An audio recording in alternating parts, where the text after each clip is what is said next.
A good erev Shabbat. I hope you and your loved ones are doing well after what has been quite an intense week. Around the world, and our state in particular, time of some very strong conversations.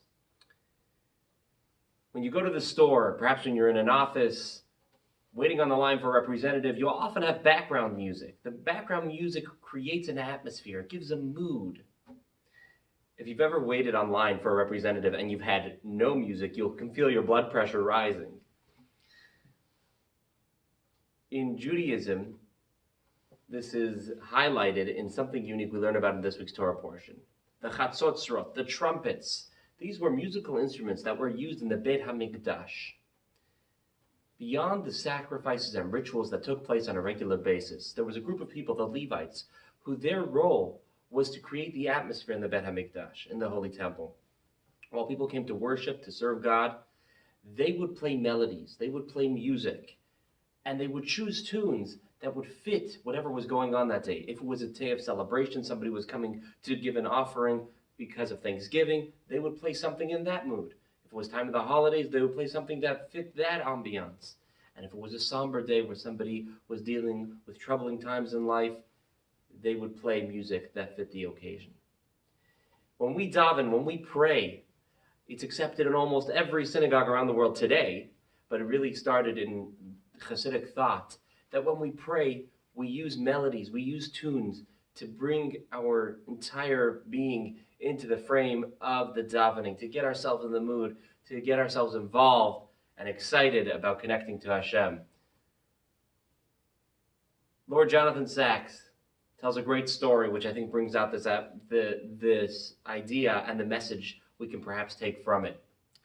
When he was a young student at Cambridge, he had a project which took him to the United States of America, interviewing Jewish leaders from across the spectrum.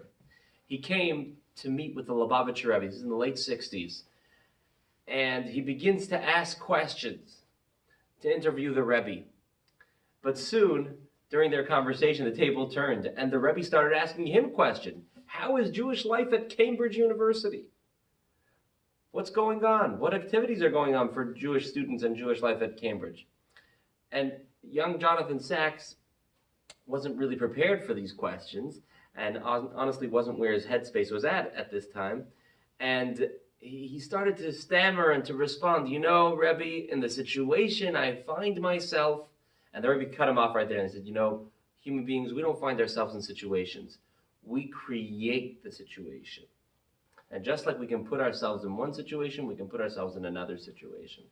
The Rebbe was taught young Jonathan Sacks a powerful lesson. Rabbi Sacks often repeats this story, how we all have the ability to create an atmosphere around us, one that's in line with our values, with our Jewish priorities.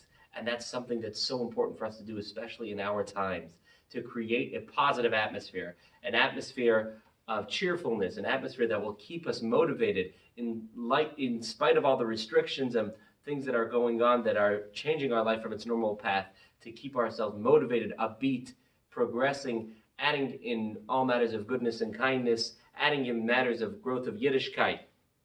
The Rebbe inspired us, and inspired millions of people to create an atmosphere around them, to do more in reaching out to others for good.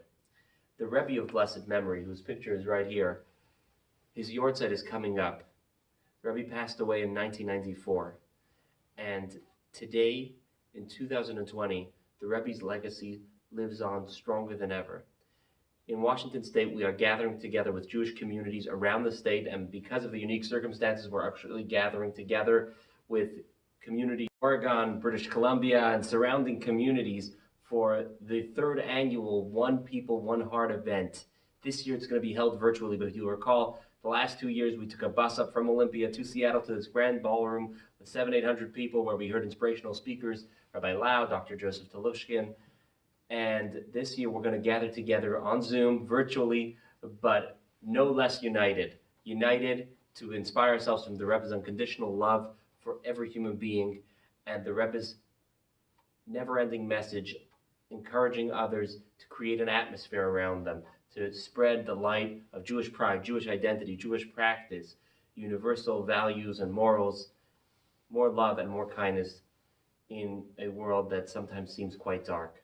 So please join me June 23rd, 7:30 p.m. for a special unity event in memory of the Rebbe, loving memory of the Rebbe, right ahead of the Rebbe's yahrzeit. We have our own local hosts that will be joining the host committee, Naomi and Ed Obi, Jeff Reiner, and Sue White. Very grateful to them, and we'd love to see you there. onepeopleoneheart.org. Wishing you a great, great Shabbos, and I hope you'll join us at that event. Looking forward to seeing you soon.